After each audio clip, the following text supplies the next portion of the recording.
démarrer une vie en tant qu'expatrié, démarrer une vie ailleurs et la vivre de manière passionnément, de manière plutôt à être à fond dans ce que toi tu veux.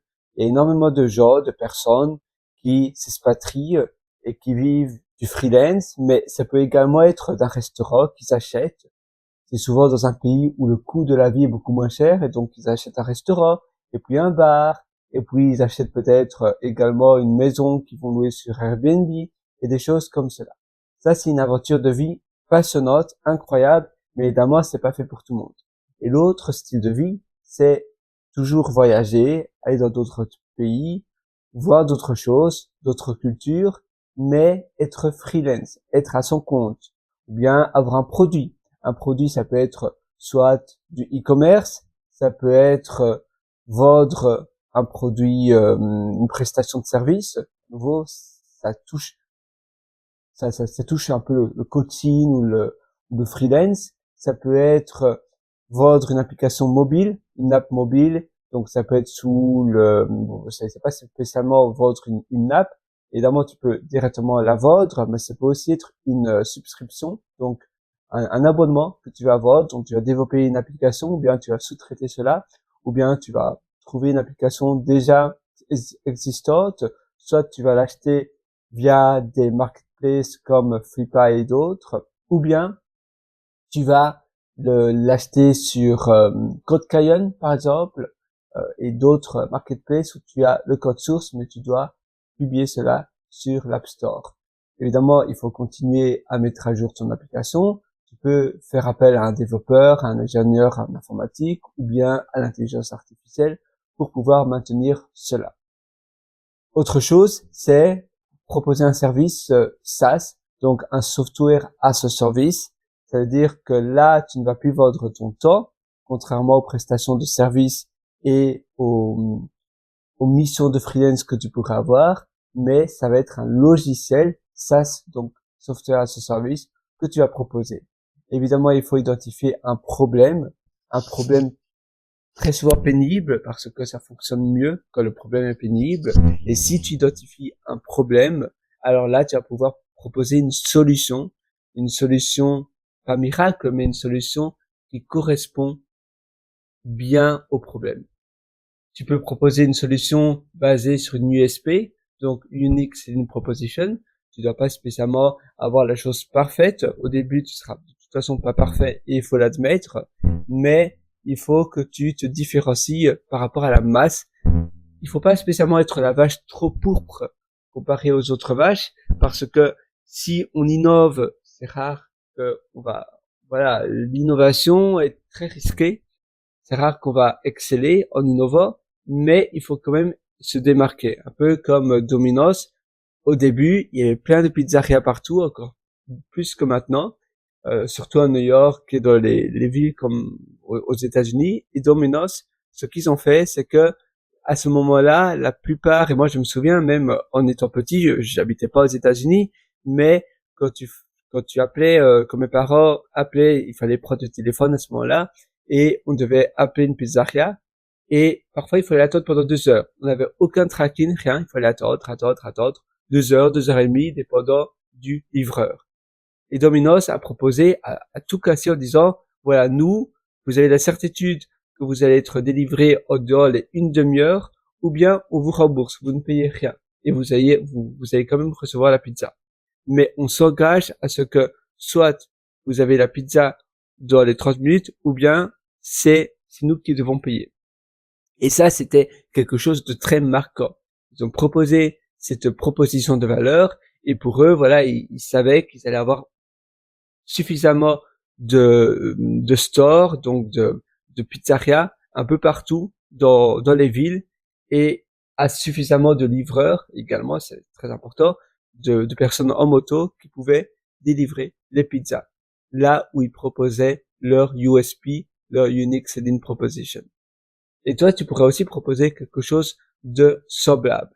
Ça doit pas être évidemment la même chose, mais un slogan, un tagline, où directement les gens identifient, ah oui, cette marque-là, cette personne-là, je sais que au moins je sais à quoi m'attendre.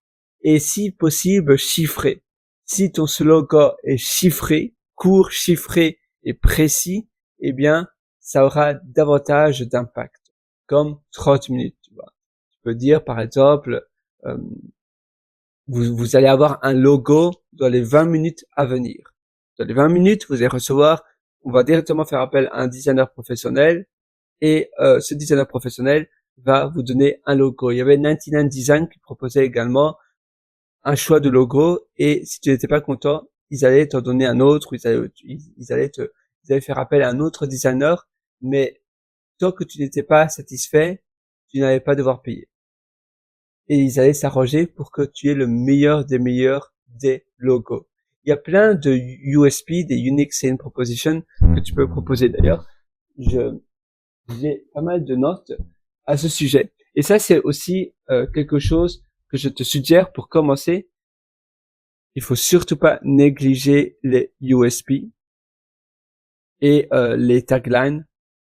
Donc, les taglines, je veux dire les logos, les slogans uniques. Alors, Domino's. Maintenant, Domino's ne met plus en valeur ce slogan-là. Je ne sais même pas s'ils le font encore, je ne pense pas. Mais au début, il faut commencer par quelque chose de fort. Ils vont pas faire les meilleures pizzas, ils n'auront pas les pizzas les plus authentiques, loin de là, mais au moins, tu es sûr que tu seras délivré dans les 30 minutes. 30 minutes ou bien c'est gratuit. Donc, mettre en place un message unique qui donne ça va donner une longueur d'avance. Tu vas proposer à tes clients, tu vas montrer la différence que tu vas faire à tes clients. Tu vas faire les choses donc différemment. Et tes clients, d'ailleurs, par la même occasion, doivent décrire ton business de façon objective. Et ça doit être très facile pour tes clients de comprendre cela. Ton message doit donc être unique, spécifique, et il doit être un porte-parole. C'est-à-dire que le message doit avoir une longueur d'avance. On a parlé de l'unicité, unique, différent. Différent, les gens vont retenir ce que c'est, ce message, et spécifique, chiffré, ça veut dire par exemple 30 minutes, ou bien c'est gratuit. Un logo, ou bien on vous rembourse. Même si là ce n'est pas chiffré, mais on retient. C'est assez charismatique, ça veut dire que ça détonne dans les autres concurrents. Les autres concurrents ne le font pas.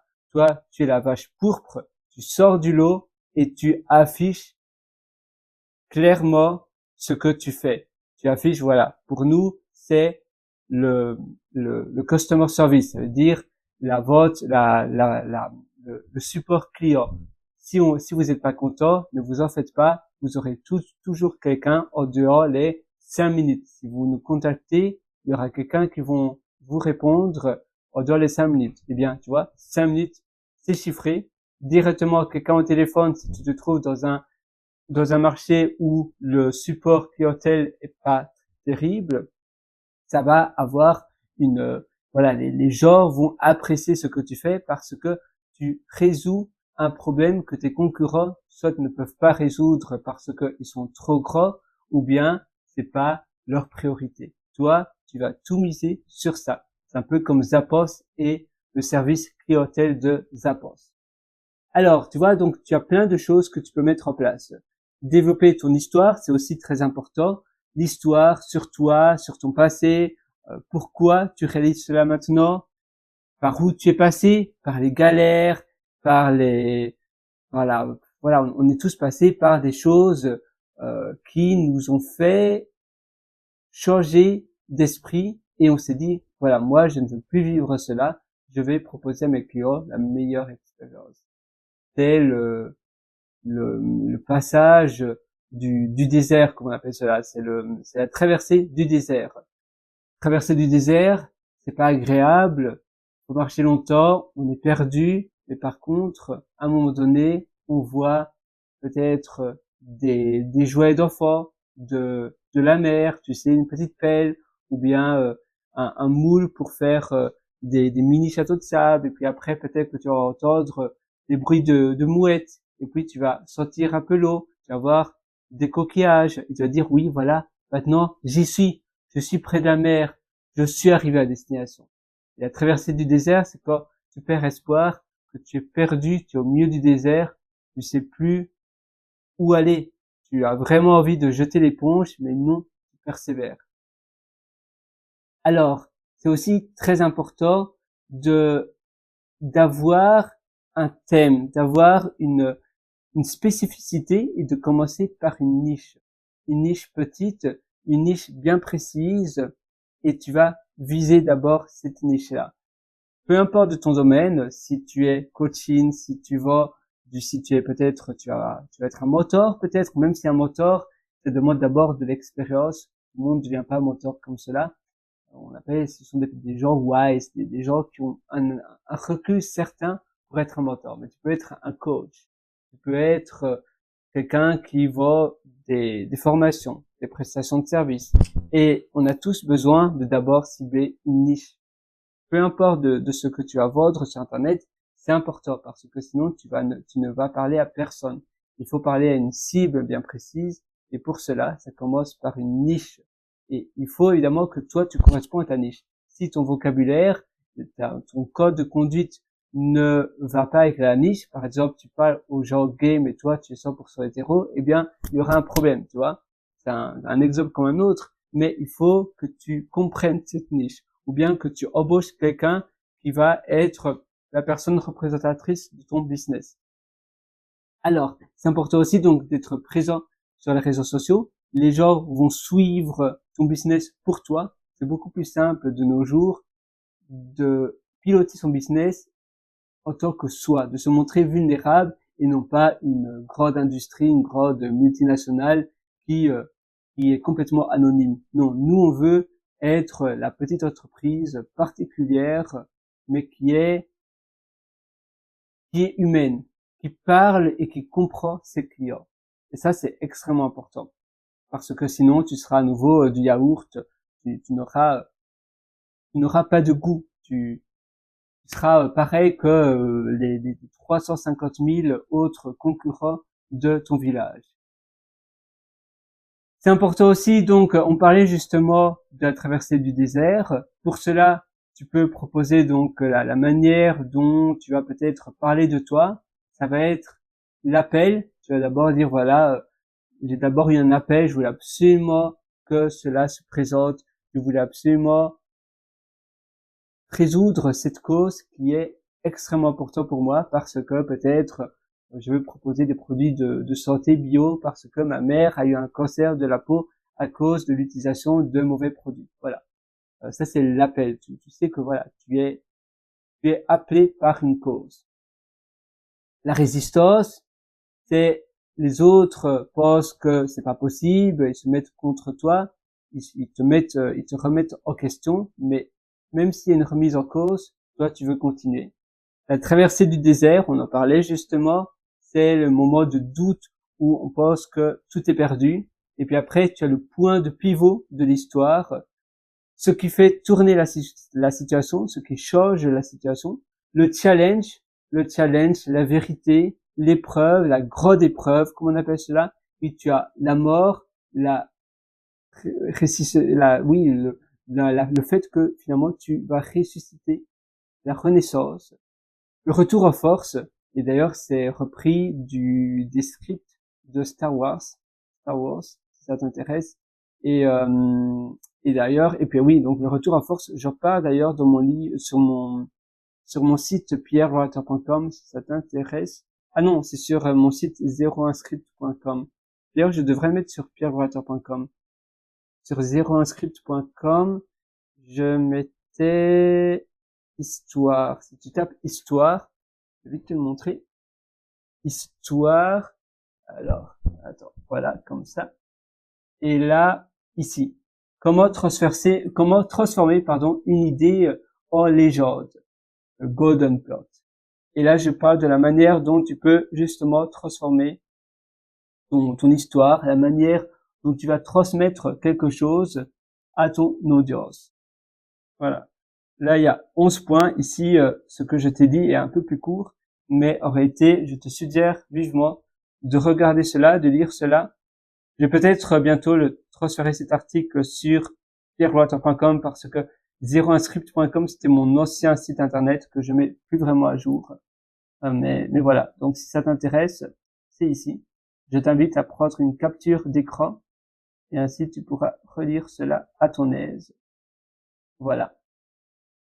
Ça c'est important et ça va te permettre de te démarquer complètement, de sortir du lot. Parce que sinon, tu seras de la compote, tu seras comme les 31 000 différentes compotes du supermarché. Tu veux être la bonne maman. Tu veux être la compote où on a l'impression que c'est une compote qui a été faite artisanalement, une compote où on accroche à l'histoire, où on aime bien également les goûts, les saveurs, tu vois. On veut pas être la compote Grand Prix ou U ou voilà des marques assez anonymes. C'est important aussi de passer ton message et à chaque fois d'annoncer ton message. On va avoir un message de fin, un verdict à la fin de chaque vidéo. Tu peux dire voilà, continue comme ça, garde cette habitude-là. Vas-y, fonce. Moi, j'aime bien dire souvent, vas-y, fonce, passe à l'action. Tout est possible. Il suffit de le vouloir. Reste grand. Tu vois, ces phrases type, eh bien, les gens vont se rappeler de toi également pour la mission que tu veux partager à ton audience. La mission, le défi.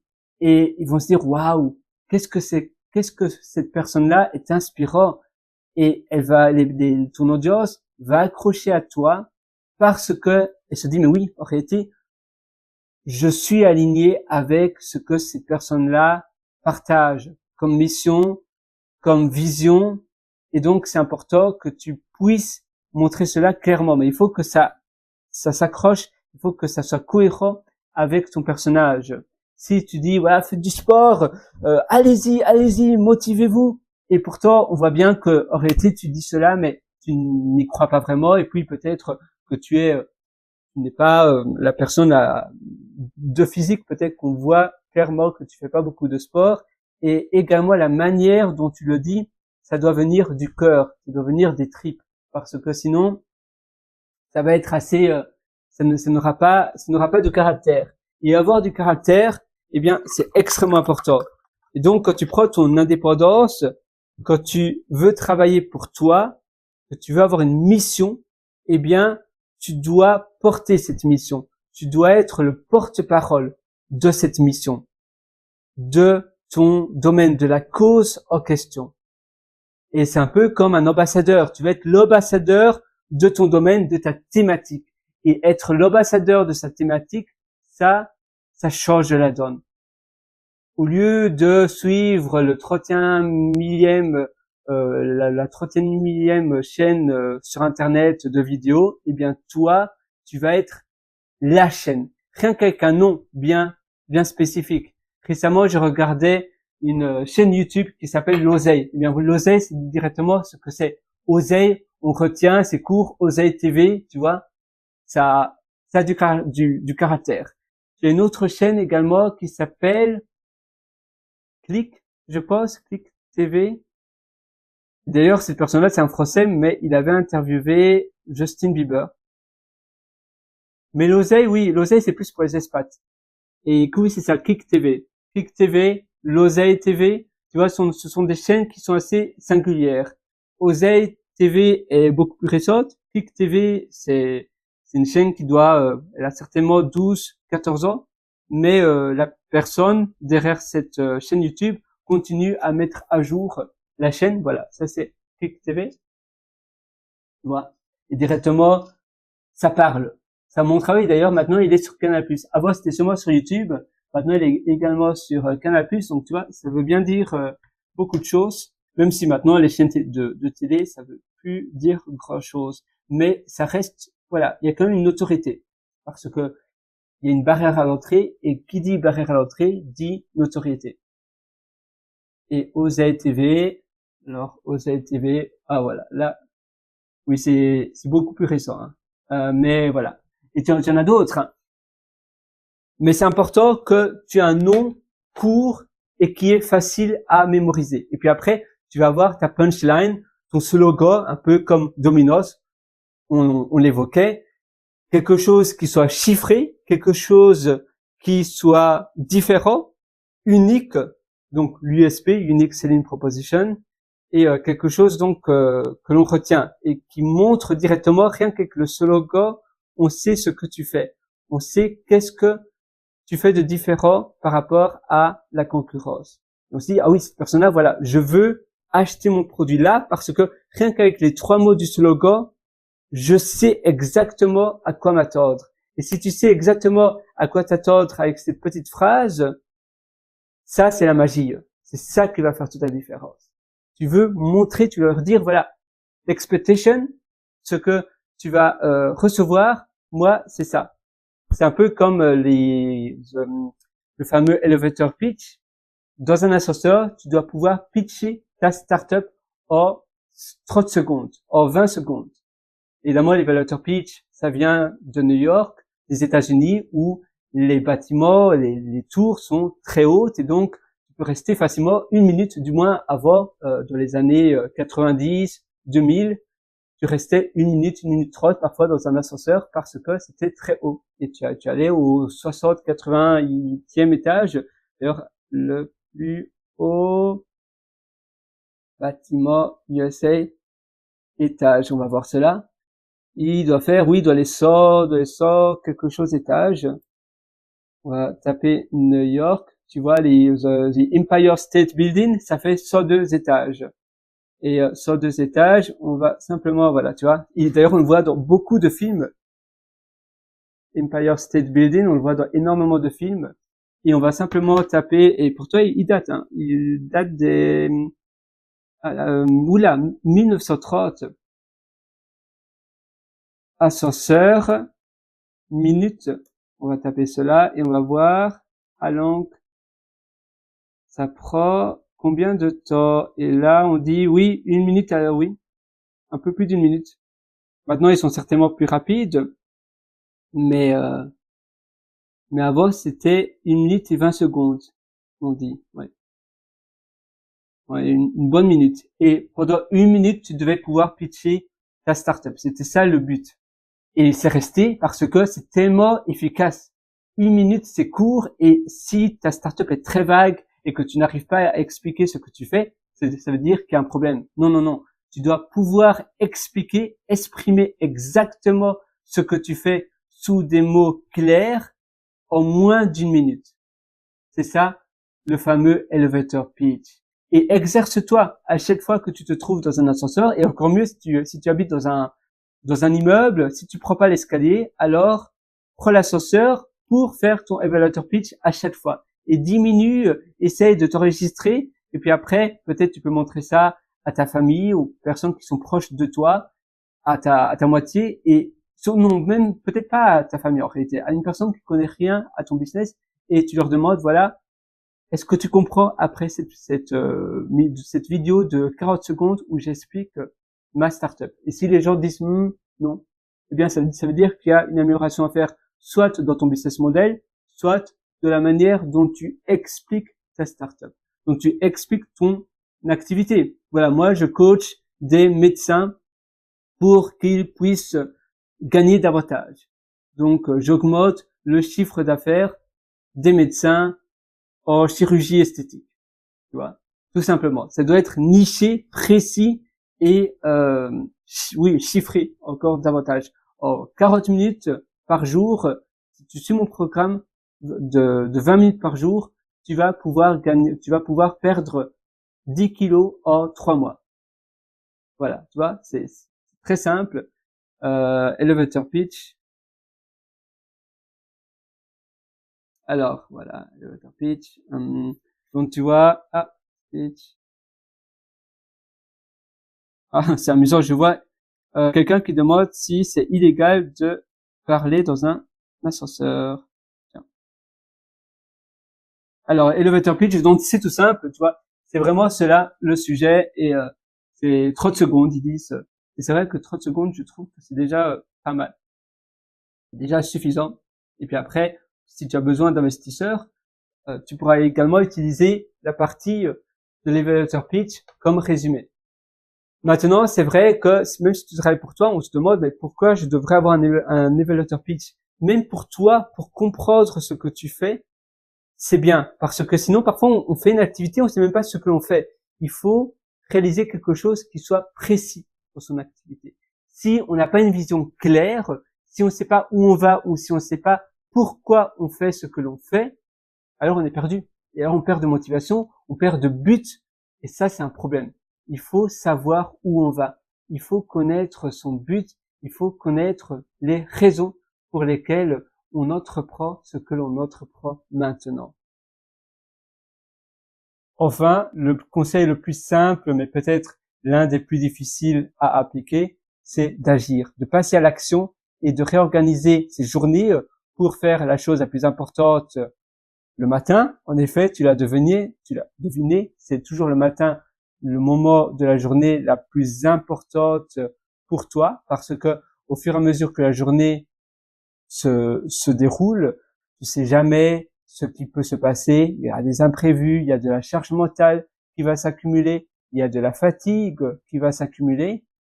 Mais également, la chose la plus importante, c'est de toujours noter à la fin de chaque journée comment tu as trouvé ta journée de 0 à 20. Tiens, ma journée était un 8 sur 20. Pourquoi? Pourquoi tu lui as donné un 8, un 9, un 10?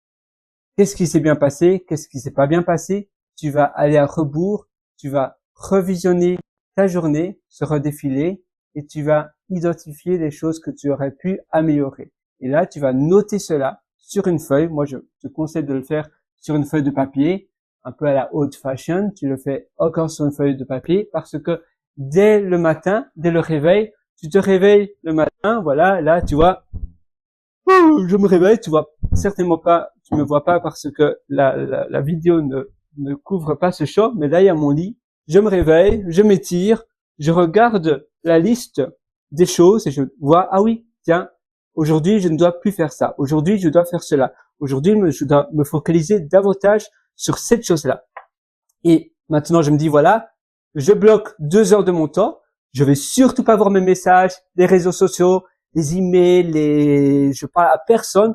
Je fais pendant 1 heure, 2 heures la chose la plus importante parce que sinon, à nouveau, il y aura de la charge mentale qui va s'accumuler. Et puis, enfin, je suis libre. J'ai fait la chose pour moi. J'ai investi sur mon temps. J'ai investi sur mes capacités, mes connaissances pour pouvoir accomplir quelque chose dont je serai fier.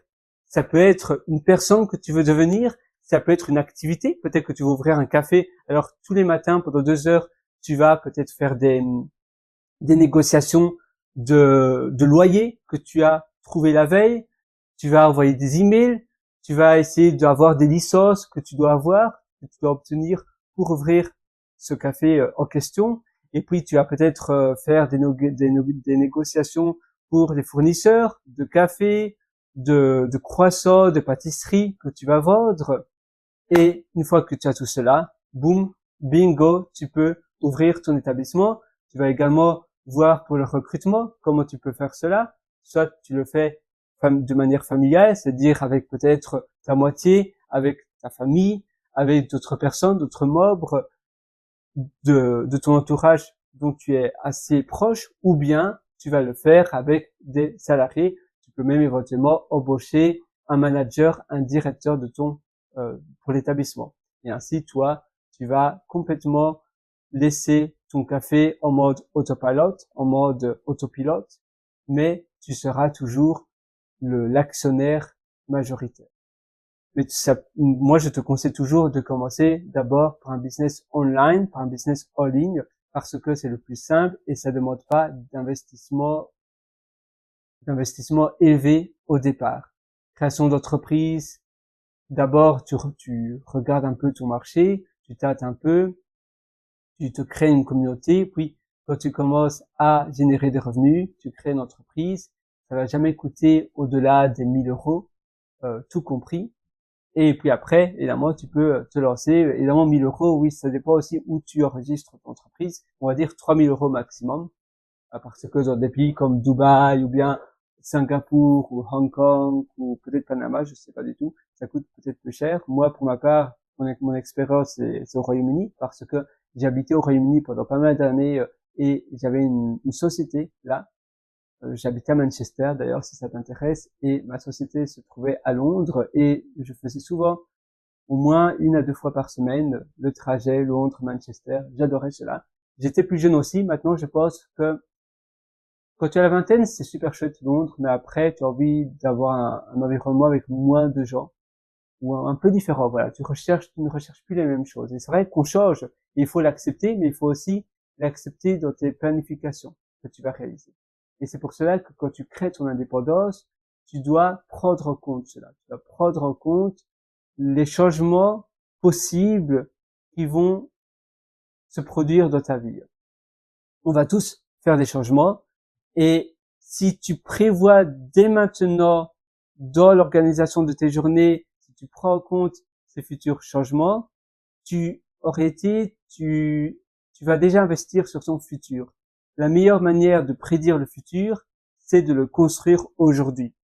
Et c'est la même chose dans notre vie. Au lieu de subir notre vie et de toujours se sentir coupable ou de toujours être de dire oh là là ça fonctionne pas où je me trouve et de se plaindre, même pas une question de culpabilité, c'est surtout de se plaindre, et se plaindre ça ne change rien. C'est la meilleure manière de gâcher sa vie, c'est de se plaindre. La meilleure manière de réussir sa vie, c'est d'agir et de voir chaque chose qui vont pas bien en tant qu'opportunité. Et les échecs, ça te permet de réussir parce que comment peux-tu savoir si une chose réussit si l'autre chose n'échoue pas?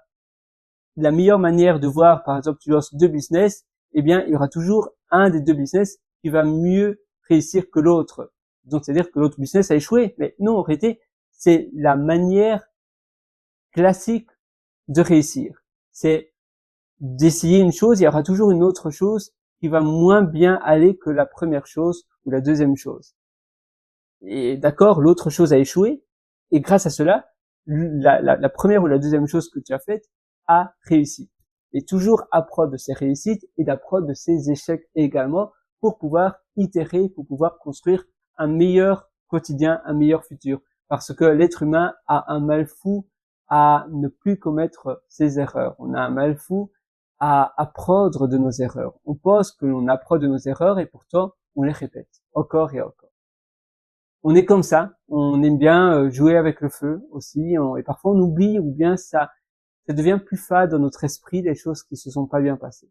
Donc ça aussi, il faut mettre les choses au clair pour pouvoir construire quelque chose de solide avec un pare-feu pour éviter les problèmes, pour que ces problèmes-là ne se reproduisent plus. Et d'ailleurs, on parle également de la loi c'est la loi Murphy. La loi Murphy, c'est-à-dire que s'il y a une chose qui peut mal se passer, alors elle va se passer. Par exemple, si tu déposes ton téléphone là et qu'il y a une probabilité que ton téléphone tombe, alors il faut pas le faire parce que cette probabilité, elle risque un moment ou un autre d'arriver. Et tu vas éviter toutes les choses où tu as une probabilité que ça tombe. Évidemment, dans le business, il faut aussi agir, il faut aussi prendre des risques, mais prendre des risques mesurés, mais quand ils sont trop mesurés, on se restreint par soi-même et donc on se coupe les ailes. Ça aussi, il faut vraiment jouer avec les deux. Il faut voir également son degré de risque. C'est la même chose avec l'investissement. Si tu es d'accord de perdre de l'argent, alors tu peux investir dans tout et n'importe quoi, mais il faut évidemment investir de manière intelligemment. Si tu sais que une société ne va pas percer ou que tu ne crois pas en cette société-là, à quoi bon? Mais par contre, si tu penses qu'il y a une possibilité, que tu y crois sincèrement, alors il faut y aller. C'est un risque, mais un risque mesuré parce que tu sais au fond de toi que il y a peut-être un indicateur qui dit que c'est la bonne action à investir maintenant. Et dans ton business, dans les décisions que tu prends dans tes journées, c'est pareil. C'est la même chose avec le voyage. Voyager, ça peut paraître un peu angoissant pour certaines personnes parce que c'est un peu la peur de l'inconnu. On va dans des pays qu'on connaît pas du tout. Et pourtant, une fois qu'on est dans ce pays-là, on se dit waouh, qu'est-ce que c'est chouette et je ne le regrette vraiment pas. Au moins tu le sais, même s'il y a des pays qui vont par définition te plaire davantage que d'autres, ça ne veut pas dire que les autres pays étaient nécessairement un échec. Mais il y a certains pays qui peut-être étaient mieux choisis, où tu les avais mieux préparés. De la même manière, il y a des personnes qui préfèrent préparer leur voyage du début à la fin, des mois à l'avance. Pour ma part, je suis l'opposé. Je prépare absolument rien. Mais voilà, on est tous différents et peut-être que quand je vais gagner en âge, je serai différent. Et je préférerai préparer mon voyage. Donc tu vois, c'est ça finalement la beauté de la vie, c'est aussi d'essayer de nouvelles choses. D'essayer de nouvelles choses, mais se connaître et voir des choses qui de toute façon nous font plaisir. Pour ma part, je sais, dur comme fer, que si je me réveille tard le matin, je vais mal me sortir pendant tout le restant de la matinée du moins. Et je sais que c'est idiot parce que je perds du temps pour rien, mais c'est plus fort que moi. Et pourtant je me dis mais non, maintenant il faut profiter de la journée restante. Et je me dis mais pourquoi je me suis réveillé tard? Tu vois, c'est un peu pareil. Pourquoi? Et parfois on rumine des choses. Et c'est pour cela que réaliser, accomplir les choses les plus importantes dès le matin, dès le lever, ça te permet d'encore avoir le cerveau dégagé de potentielles charges mentales, tu sais, les charges mentales, les pollutions mentales, le poids mental que des événements dans la journée vont peut-être se produire. Parfois des discussions mauvaises et quand tu sens que tu as la bonne humeur, alors il faut le faire. Et tu peux également stimuler ces humeurs en sautant, par exemple. Il y a Anthony Robbins qui l'explique très bien. Tu peux sauter comme ça. Boum, boum, boum, boum. Tu stimules un état d'énergie spécifique. Tu peux mettre de la musique, pour créer, pour te conditionner dans une humeur, pour te conditionner dans un environnement que toi tu vas avoir, dans une humeur désirée. La même chose si je veux me reposer, brainstormer, avoir mon cerveau d'arrière-plan qui fonctionne davantage, je vais peut-être prendre une douche froide, une douche chaude. Mais par contre, si je veux avoir davantage de dopamine, générer de la dopamine, me sentir waouh, voilà, je peux le faire. J'ai déjà fait quelque chose qui n'est pas spécialement agréable, donc maintenant tout le reste c'est facile. Eh bien, je vais prendre une douche froide. Parce qu'une douche froide, en effet, il fait froid, surtout quand tu es dans un pays où il fait froid et que c'est l'hiver. C'est pas agréable du tout, mais après tu dis, mais finalement tout le reste c'est nada, c'est vraiment facile. C'est un peu comme jouer à la dinette. De la même manière, tu pourrais aller au sauna, te faire un massage. Ici où je me trouve en Thaïlande, il y a plein d'endroits de massage peu chers, mais tu pourrais peut-être seulement méditer. Si tu as une cheminée, peut-être une cheminée qui peut fonctionner avec du vrai feu, te mettre près d'une cheminée, ça apaise. Du moins pour moi, j'aime bien. C'est une sensation, voilà, une cheminée avec l'atmosphère que la cheminée dégage, c'est apaisant. Tu pourrais faire de même avec peut-être, si tu habites pas très loin de la mer, les vagues de la mer, ça apaise aussi. Sinon, tu peux utiliser des bruits blancs, des white noise, ça peut être de vagues, de forêts, de bruits d'oiseaux, de pluie même. C'est vrai que même la pluie, eh bien, si la pluie n'est pas sur toi, mais c'est un bête son, ça peut apaiser. Il y a plein de choses comme cela que tu peux manufacturer, que tu peux stimuler pour être dans l'humeur voulue. Et comme je te disais, pour être en forme, pour être rempli d'énergie, faire un jogging, aller à la salle de gym, aller à la piscine. Si tu as une piscine, en Asie, ça se fait assez souvent. Tu as une piscine évidemment dans les beaux immeubles. En Australie, c'est très courant aussi d'avoir une piscine dans l'immeuble. En Nouvelle-Zélande aussi un petit peu. En Europe, beaucoup moins, malheureusement. Mais si tu as la chance, ou bien tu vas à la piscine communale, même si c'est pas terrible, et si tu habites près de la mer, tu peux le faire. Là, c'est encore mieux. Tu as plein de choses qui peuvent te permettre d'être dans le bon atmosphère, dans le bon mindset, où tu te sens bien pour la création de la chose en question. Ici, je venais dans un café. La même chose dans un café, souvent j'ai la musique que j'aime bien, j'ai l'atmosphère en général qui me permet de me retransformer dans l'humeur voulue.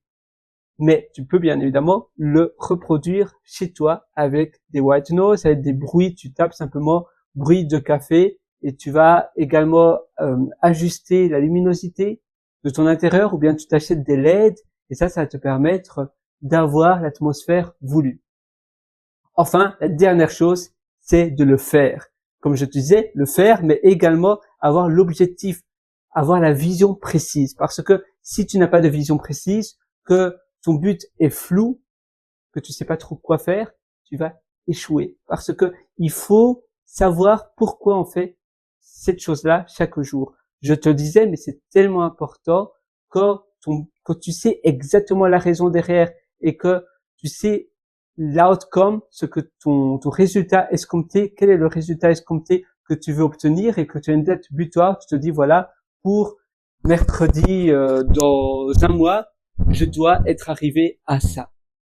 Et ainsi, tu as un challenge, tu dois te dépasser, même si tu fais ton activité pendant 1 heure ou 2 heures chaque jour, tu as cette incentive. Et ça fait toute la différence. Avoir une incentive, se dire, voilà, maintenant il faut que je bosse, il faut que je m'y mette, parce que sinon, il n'y a rien qui va se passer. Et si tous les jours, tu fais un petit peu, tous les jours, mais de manière régulière, c'est le principe du lièvre et de la tortue. Le lièvre, il va aller très très vite courir, mais après il est essoufflé, il est épuisé. Par contre, la tortue, elle marche un tout petit peu, très lentement, mais tous les jours, elle marche un petit peu. Tous les jours, elle marche un petit peu. Et elle est régulière, elle ne s'essouffle pas, mais tous les jours, elle fait un petit peu. Et sur le long terme, ça gagne. C'est un peu comme le livret à terme. Au début, ça paraît pas très intéressant, mais au moins, tu es sûr de gagner un peu d'argent. Les taux d'intérêt sont quand même plus élevés, 4, 3, 5%. La même chose avec les actions. Si tu gardes tes actions sur le très long terme, ça gagne. Au début, c'est vrai que tu te dis waouh, à payer pas mal d'actions et puis une semaine après, le cours de la bourse baisse et là tu te dis oh, j'ai perdu déjà tout ça comme argent et donc tu te décourages. Mais sur le très long terme, eh bien ça paye. Toi, ton effort, tu fais un petit peu, mais chaque jour de manière régulière. Ainsi, tu vas pas tomber au burn-out, tu vas pas passer 24 heures non-stop à être sur ton business et après te dire non, c'est horrible, c'est de la torture. Non, tu fais simplement un petit peu, mais tous les jours, tu seras au rendez-vous, tous les jours, tu seras là. Et ça, crois-moi, ça fait une différence, mais drastique. Ça fait une belle différence qui va pouvoir être bien rémunérée si tu trouves la bonne niche et que tu es passionné dans ton domaine. Ton indépendance financière, ton indépendance de ton business, eh bien, tu vas pouvoir aller loin avec parce que tu seras déterminé, tu auras une idée de business, tu auras donc l'idée chiffrée, tu auras finalement toutes les clés en main. On parlait justement du slogan, on parlait de pas mal de choses sur ton histoire. Moi, je suis sûr que tu vas réussir, je crois en toi, alors crois en toi et ne remets pas à plus tard ce que tu veux faire aujourd'hui, vas-y fonce, dès maintenant, dès aujourd'hui.